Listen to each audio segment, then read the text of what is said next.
Oh. Hi everyone. Another very simple visual podcast, aka I don't have the best computer setup to do a real podcast. And I really don't have any images to show this time. So it's just pretty much just going to be me and this wonderful mug. So also I will warn you, I live in Los Angeles in California. It is burning as blazes. I am filming this at 1:53 a.m. in the morning because it is just too damn hot to do anything in the daytime. So forgive me if I'm going to be doing this a lot because it's that freaking hot. And because of my filming setup, I have to have as many lights as possible. In fact, I'll give you a quick look. Yeah, I got that light. I got all these Christmas lights I put up this day. And I also have the computer just as extra light. So probably just ruined the camera setup. Also, because it's literally the first hour or so, early morning of 4th of July, you might be hearing some fireworks in the background, and I have my dogs in the room too, so if you hear that commotion, you know what's going on. Now, as some of you may know, I despise holidays, and that's one of the reasons for it. It's like, what goes, I'm not going to get into a whole rant about it, or else we're going to be here for a whole 90 minutes as opposed to the 35 minutes I just want to talk to you talked about. Blah, blah, blah. Because I decided to kind of talk about something that I recently posted on DeviantArt as a poll, much to the chagrin of one particular individual. And that poll was asking about which are the scariest kaiju or giant monsters. And unfortunately, DeviantArt polls only have 10 slots, so I had to limit myself to 9 with the obligatory miscellaneous one at the end. Ask, basically other or miscellaneous. I prefer to use the terminology miscellaneous. And I'm going to bring up this poll right now because there's some things I have to say about it. Most of my own personal thoughts, as well as reading some of the comments that you guys left on this poll. And you guys brought up some really good points that made me want to share my thoughts about these various monsters I chose. But yeah, the poll basically says which of these horrific terrors is the scariest kaiju. And the 10 creatures I put on the poll were... hold on, I'm going to... Yes, there is Destroya from Godzilla vs. Destroya, 1995. The Blob from both the 1958 and 1988 movie versions. The Titans from the Attack on Titan manga and anime from 2009 to ongoing. Although apparently the creator of the manga is planning on ending the series either this year or next year. More power to him because oh lord, it's like... the series has already been running quite long as it is, but, it's like, thank goodness it's not going to last for, 500 years like most anime and manga these days. Nightmarishly so, and then it wears out its welcome, hence the fate of Bleach and Inuyasha. Rightfully so, in some cases. After the Titans, we have Cthulhu from Call of Cthulhu. And then there's the Gauss from the 1990s Gamera trilogy. Gyra the Green Gargantua from War of the Gargantuas, 1966. Hedorah the Smog Monster from Godzilla vs. Hedorah, 1971. The Space Beasts from Ultraman Nexus, series from 2004 and 2005. They're the obscure choice. I'll get to that in a moment. And the Giant Rats from Food of the Gods, 1976. Bird-Eye Gordon's Food of the Gods. Now, the reason I did this poll was... a lot of my friends are horror fans, but they're pretty limited as far as the monsters in horror movies go. Basic vampires and zombie type peoples with the occasional werewolves. So when I try to discuss a wide variety of monsters with them, giant size or otherwise, it's usually met with a lot of pain and I don't know. I don't want to use any foul language, but they definitely don't handle these talks at all. It's like talking to a sports fan and asking, than bringing up the stuff a sports fan doesn't want to hear about. Or, I don't know, fans in general, not just sports fans. I shouldn't just pick on them. And it's kind of a similar situation with the poll I did about favorite non-zombie zombies, because the zombie genre does have a lot of interesting layers to it as far as the monster variety goes, but a lot of the diehard fans or picky fans or anal retentive fans, I think would be the best way to call them, they're really, really adamant about zombies being zombies, and any attempts to do anything outside the formula, even a little bit, is met with unfair dread. So I had a lot of fun with that poll because I brought up a lot of monsters who technically don't count as zombies, even if the movies they appear in are zombie-ish. Especially, actually, I should bring that list up to let you guys know what I mean. Before I get into my thoughts about Scariest Kaiju, we had the Deadites from Army of Darkness, technically demons. The Rage infected from 28 Days Later, living humans but given, mad animal rabies. The Vampire Outbreak from I Am Legend explains itself. The Knights Templars from the Tombs of the Blind Dead, who are not really zombies, they are reverents, which are a fantastic species of obscure monster. Basically, it's a reanimated corpse and a poltergeist rolled up into a single creature, making it even worse than either a poltergeist or a poltergeist, not a protogeist, or a zombie on their own. So it's kind of the best of both worlds. Then, of course, there was the Sea Mutations from Horror Party Beach, which I guess could count as zombies, but they're definitely more bizarre mutations born from undead elements within the water. In fact, I might be mistaken, but I think one of the main reasons the ocean is so salty is because it's literally a liquid fossil preserve of everything that's died in the ocean. That, along with the elements, mineral elements, like sand, of course.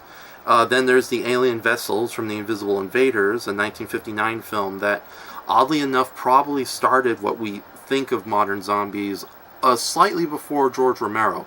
Although, to all credit, George Romero definitely started the zombie genre. Then there's the Creeps from Night of the Creeps. Much like the Alien Vessels, they are alien life forms that are using dead human corpses as timesharers and not timesharers, that's a terrible joke. Using human corpses to get around, basically. Except where the Alien Vessels from the Invisible Invaders are formless intelligence, the Creeps are these little slug creatures. Great movie, by the way. If you've never seen Night of the Creeps, definitely check it out. Then, of course, there's the full-blown Hell Demons from REC, or REC, from 2007, which is actually a pretty interesting twist, I have to admit.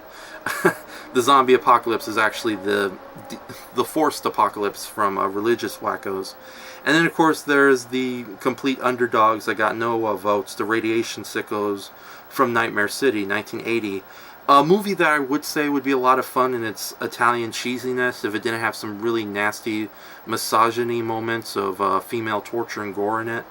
But basically the same deal as the Sea Mutations. They're more radioactive mutant humans than they are zombies, so to speak. In fact, you could say they're almost a little bit of an offshoot of the vampire genre. So when I put that up, I pretty much put it as a kind of a polite FU to some of my more diehard horror acquaintances and friends who, they can't have fun with these horror movies unless it's, strictly zombie or vampire, and zombie as vampires as they want it. It's like, for example, my brothers think the only reason I like kaiju or giant monsters is because of, an offshoot of dinosaurs, basically. But the truth is, long before the terminology supernatural kitchen sink was a popular thing to say these days, the kaiju genre, especially in Japan, was doing the supernatural kitchen sink. Think about it. Sorry, hiccup. You had Godzilla, who is basically a radioactive dinosaur, but it's also hinted there might be a little bit of a mythical supernatural edge to him. And then you have creatures like Varan, that is a full-blown mythical creature that just happens to be awakened by scientific chemicals. Or even Mothra, who is a giant moth, but she's not a giant insect in the traditional sci-fi sense. She is definitely a fairy tale goddess. Rodan, which is a completely normal pterodactyl, who just happens to be incredibly huge and accidentally awakened from miners during a dig site, of all things. and so on and so forth. You have a wonderful variety of giant monsters, especially in the Ultraman franchise, where, with exceptions, the majority of the Ultraman shows always have a wide variety of different unrelated monster threats. And sometimes it definitely means you can pretty much do anything with the stories. One moment you can be dealing with a very well thought out science fiction minded alien invasion scenario without any giant monsters whatsoever. Then the next episode of Ultraman, or any Ultraman show, it's the Ultra Hero and his human allies fighting a bunch of giant mythical ogres from Japanese mythology, or onis as they're usually called. So now, getting back to what does this all have to do with the most horrifying or scariest kaiju? Well, I think the big disconnect between horror fans or just people in general when it comes to being afraid of giant monsters is that giant monsters are indeed scary. These creatures can knock over buildings, often with hundreds of people inside, whether they mean to or not. Just ask 2014 Godzilla. But then again, giant monsters are not scary in an intimate sense. In the sense that when they cause destruction and kill people, it's usually more like a natural disaster, as opposed to a zombie, vampire, maniac, or werewolf who targets you and you alone, and hence the intimate horror. It's sort of like the terrifying stories you hear about normalcy bias and natural disasters. Most people who supposedly normal people of the world are more afraid of their neighbors or foreigners or strangers attacking them in their house, and then a natural disaster happens, and they can't really handle the idea that a natural disaster that affected everybody also affected them, so they take it out on everybody else. You hear these horror stories about how after floods and earthquakes, the survivors will attack rescue workers and other similar government people who are trying to help them, simply because they need to take out their anger and frustrations, but they can't do it on Mother Nature or God or the elements or just unfortunate circumstance, so they take it on a human being. Normalcy bias and the horrors of human beings being evolved from primates, whether or not that was the good Lord's attention or not. I almost said Goodyear.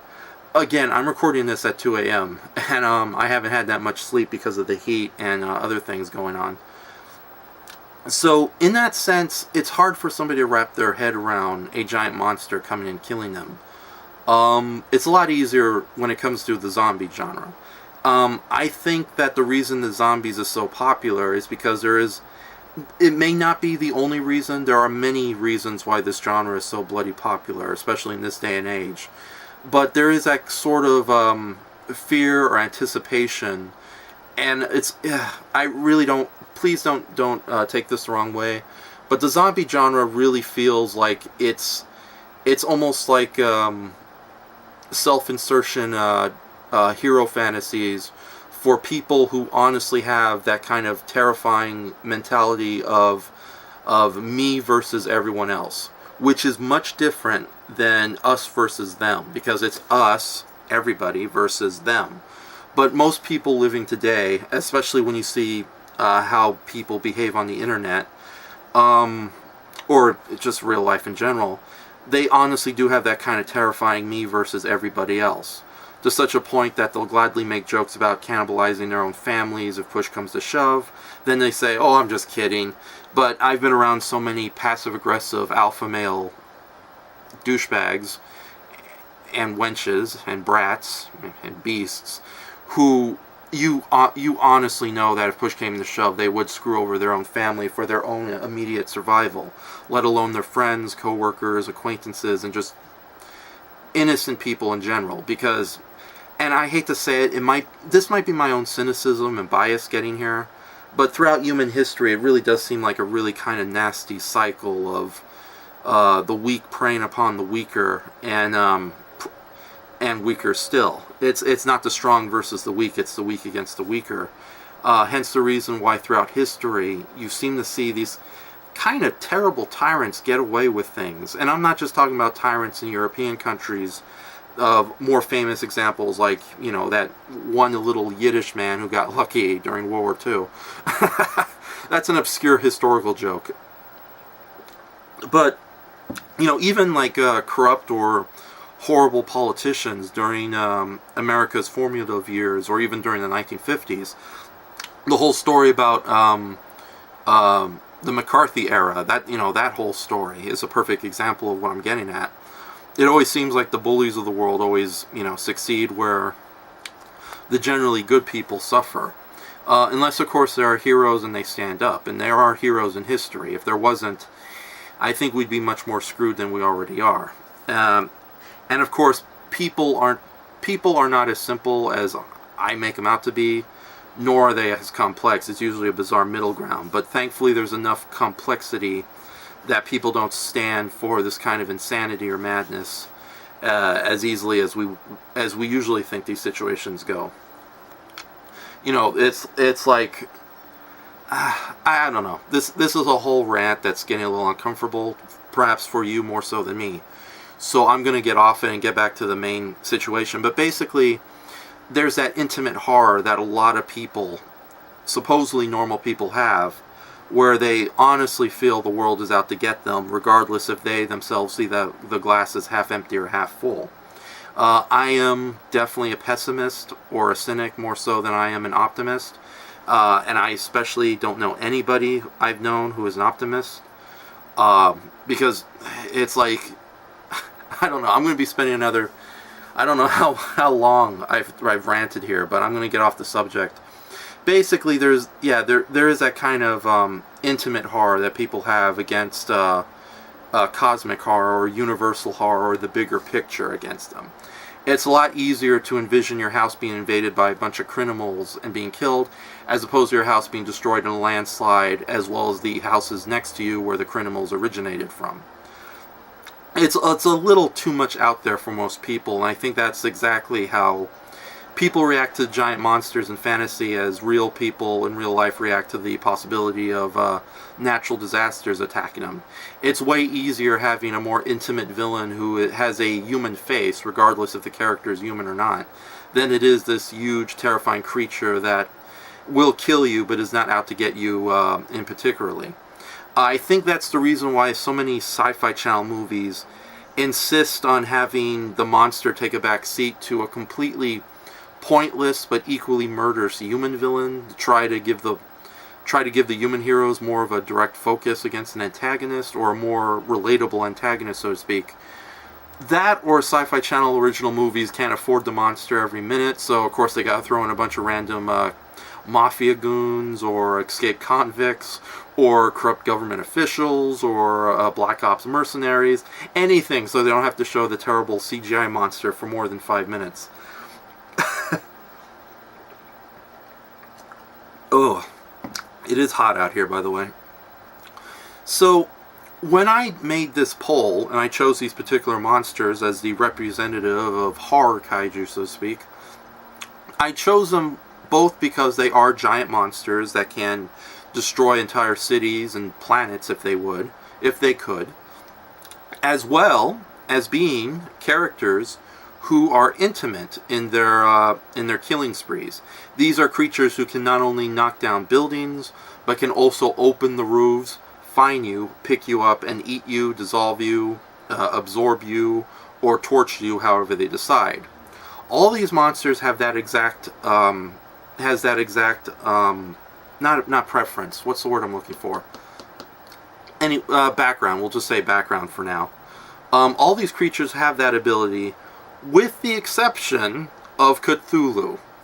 Because, I hate to say it, Cthulhu is a very cool character, and I love the H.P. Lovecraft stories, as well as the whole Cthulhu mythos, and a lot of the stories that have been inspired by it, the cosmic horror genre. But Cthulhu is only really on this poll as a grandfather's clause. It's like, there are more entertaining Godzilla movies out there. I would definitely show the non-fans and new fans alike, but most fans will always show the first 1954 movie because, again, grandfather clause is the first. It's a good movie. It's a great movie. Don't get me wrong. But, like, recently, TCM had their movies for families on Sundays, and they aired Godzilla King of the Monsters with Raymond Burr. Even the American version of the original 1954 Godzilla is good in its own right. But the thing is, I know it's a more famous movie. I know Godzilla is like the surprisingly popular right now. Not as much so as the Transformers. But, if I chose a Godzilla movie to show to family audiences, I would have picked Ghidorah the Three-Headed Monster, or Godzilla vs. Mothra, or any of the 1960s movies. Yeah, they're more comical, they're not as dramatically heavy as the original Godzilla, but, they are a hell of a lot of fun. And sadly, I think that kind of grandfather clause / bias is the reason why Cthulhu ended up on this poll, because to the mainstream, or at least geekdom, Cthulhu is the closest thing to a true representative of horror who is also a kaiju in his own right. So much so that people often forget he is a giant monster, which is probably why so many movies based on Lovecraft's works probably openly and happily abandon the giant monster at the end of the story. But that's a whole nother rant for a whole nother video I'm not going to get into. At least right now, at least of now. So, and to be honest, we're going to be here talking about Cthulhu all day. So, the thing you just have to know about Cthulhu is he's more like Galactus or King Ghidorah. He's a cosmic-minded creature, but unlike Ghidorah, who literally destroys planets because he has demonic fun doing so, or Galactus, who devours worlds because it's pure survival and he's kind of become numb to the horror he commits, Cthulhu, for the most part, is completely indifferent. He is literally a cosmic entity, both figuratively and literally, who destroys worlds just by waking up and showing up. And that's kind of something hard for a lot of people to wrap their heads around, which, again, is one of the reasons why there are a lot of Lovecraft adaptations or movies based on Lovecraft's work, but they almost all of them never represent the great old ones or these cosmic horrors at all, to such a point that they even outright nix them. In fact, one of your posts comes from a person named Bosda, B-O-S-D-A, and I can't read this first part. It's Pahonli something Cthulhu Rai. I'm sorry, I read this stuff, but I can't say it unless someone else says it, which is the reason I can say Japanese monster movie names better than Cthulhu speak, because, at least there's a dubbed version. So, but no, in the house at Raleigh, dead Cthulhu waits dreaming, meaning the creature is so bizarre and alien that even death doesn't affect it. It's basically a tetragrade, or a water bear, if you will. A real-life animal that literally can survive death. But that's, again, check it out. Those creatures are amazing. He basically took this quote from Call of Cthulhu, and it kind of explains the whole, for the most part, the whole Lovecraft horror aesthetic. And that is, the most merciful thing in this world, I think, is the inability of the human mind to correlate all its contents. We live on a placid island of ignorance, in a mist of black seas of infinity, and it was not meant that we should voyage far. The sciences, each together of desolated knowledge, will open up such terrifying vistas. Oh crap, I totally skipped a sentence. The sciences, each straining in its own direction, have hitherto harmed us little. Here, though, harmed us little. But some day, the piercing together of desolated knowledge, I am so sorry. It's 2 a.m. I usually read better than this. Will open up such terrifying vistas of reality, and for our frightful position therein, that we shall either go mad from the revelation, or flee from the light into the peace and safety of a new dark age. That is not dead which can eternal lie, and with strange eons even death may die. Remember I was saying about normalcy bias? Perhaps a little more beautifully than that horrible reading of an otherwise beautiful section from Lovecraft's Call of Cthulhu? That little bit that Lovecraft wrote, and please read it for yourself, because obviously the boss dad posted it a lot better than I read it. That pretty much explains the whole Lovecraft aesthetic. That there, in most horror movies, there is the normal, bright human world, and there happens to be a dark woods where all the scary sickos and psychopaths live. That's usually what you find in most horror movies, or the horror genre in general. In a Lovecraft story, however, regardless if it's one of his horror stories, one of his fantasy stories, one of his science fiction stories, often all of them one and the same, the Black Woods is the real world. And beyond the Black Woods, there are even bigger, scarier places where even the psychopaths, the sickos, and the madmen dare not venture. The places where creatures like Cthulhu live.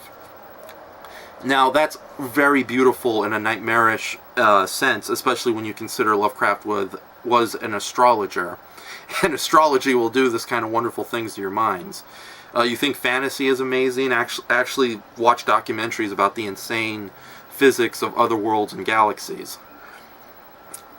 But that's also something hard for a lot of people to take in. So, again, Cthulhu is here because of a grandfather clause, but he's definitely worth adding because, again, when it comes to the horror genre, he's the most recognizable and accepted of the giant monsters who have appeared in the horror genre. Usually he's given a good pass. And again, I want to apologize for that terrible reading. It's a very beautiful little paragraph, and I'm tempted to do it again, but I have limited time, and I don't want this to be a two-parter. So, now, speaking of Cthulhuians, let us talk about Hedorah, my all-time favorite kaiju.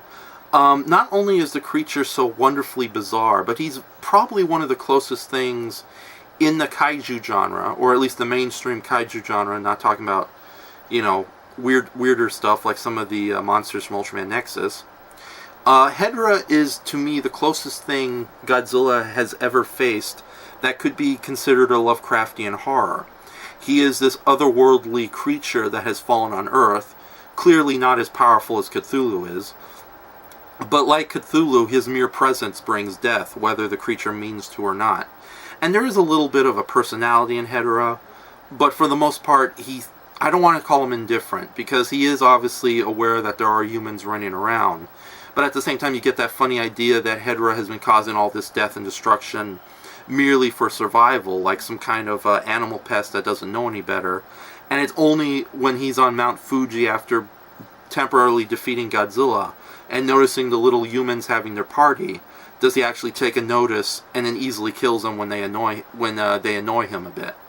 So, but yeah, the scary thing about Hedorah is, again, he's a creature who shows up. He just has to show up and people die. He can dissolve flesh, he can disintegrate, but it's not because he wants to eat you. He literally is just walking death incarnate, and that's a great thing about the character. More scary than Hedorah, though, although probably less apocalyptic, because again, one of the great things about the Hedorah the Smog Monster is that people, like there's that line of dialogue, whether or not Hedorah's presence would actually clean up the environment, and the scientist's father quickly denounced that, saying that no, he can only live in a world of death, meaning that if Hedorah was allowed to live longer, it would not be a pretty world except for him and him alone. The Blob is very similar to Hedorah in the sense that they're both amorphous slime creatures, but the Blob is way more intimate in the horror factor in the sense that he literally devours or absorbs other human beings. In fact, he absorbs all genetic life to add onto its own. It's literally supposed to be a single-cell organism, but one that grows larger and larger. Of course, as we know from real science, something like the Blob could not exist as a single-cell organism. Yet in science, in real-life zoology and biology, there are sentient slime molds that do exist and have their own rudimentary intelligence, which is really spectacular. In fact, I think there was a documentary from last year discussing these slime molds. Amazing stuff. In fact, they say truth is stranger than fiction. Zoology and biology is stranger than fiction and reality will allow. But getting off of that, the Blob is definitely a scary concept. and truly one of the last great original monsters, even if you want to make the argument that there were other amorphous slime creatures long before the Blob. Now, the 1958 movie is a classic, but if my personal preference goes for the 1988 remake, that, my friends, is now that's a monster movie that you know, it's not only fun, but it's definitely gets the meat and potatoes. You want to see the Blob dissolve people? You see the Blob dissolve people, and with horrific results. The movie was made in the late 80s, and I think the producers of the 1988 Blob also were responsible for some of the Friday the 13th movies. Usually when a horror director is forced to do something spectacular, like a giant monster movie, or any movie director for that matter, they really don't want to embrace the insanity of the subject. So the monster is relegated to being seen off camera while we deal with the human characters. And there are some likable human characters in the Blob, as broad as they are. But at the same time, the filmmakers knew they had this great monster. 1980s special effects, both creature and visual, were at their top game. So let's go crazy. Let's show the Blob do what the 1958 movie could not do. In fact, a perfect example is in the 1958 movie. There's, of course, the theater sequence where the Blob oozes through the projector room, but then it cuts and we never see what happens inside the theater. Yeah, I know that whole argument about horror is a lot better when it's left to the imagination. But also John Carpenter said it best. When you have a great monster and it looks fantastic and you can execute it beautifully with the effects, show your goddamn monster. And he definitely delivered in John Carpenter's The Thing, one of my all-time favorite horror movies. Or one of my all-time favorite movies in general. It's a good movie.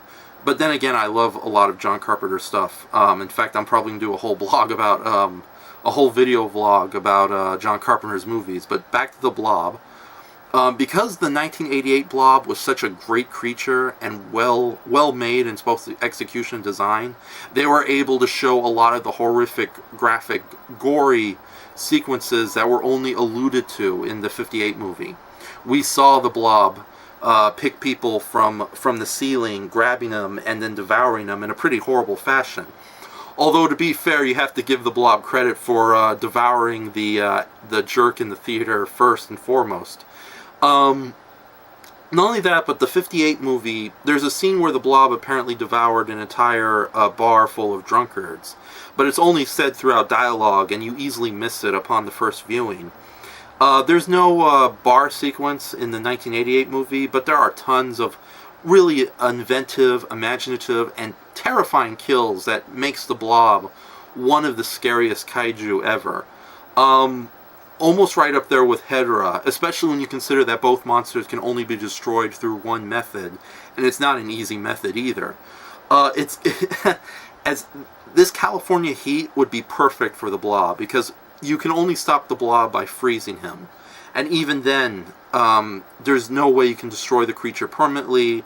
Outside, maybe putting him in a freezer inside a rocket ship and sending him straight to the sun.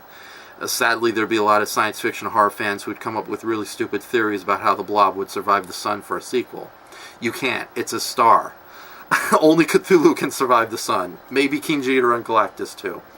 But no, the Blob is virtually unstoppable. And Hedorah can be defeated too if you dry him out using electrical energy. But that's kind of a little bit of a bizarre plot hole that I'll save for a video if I ever do a more extensive review of Godzilla vs. Hedorah.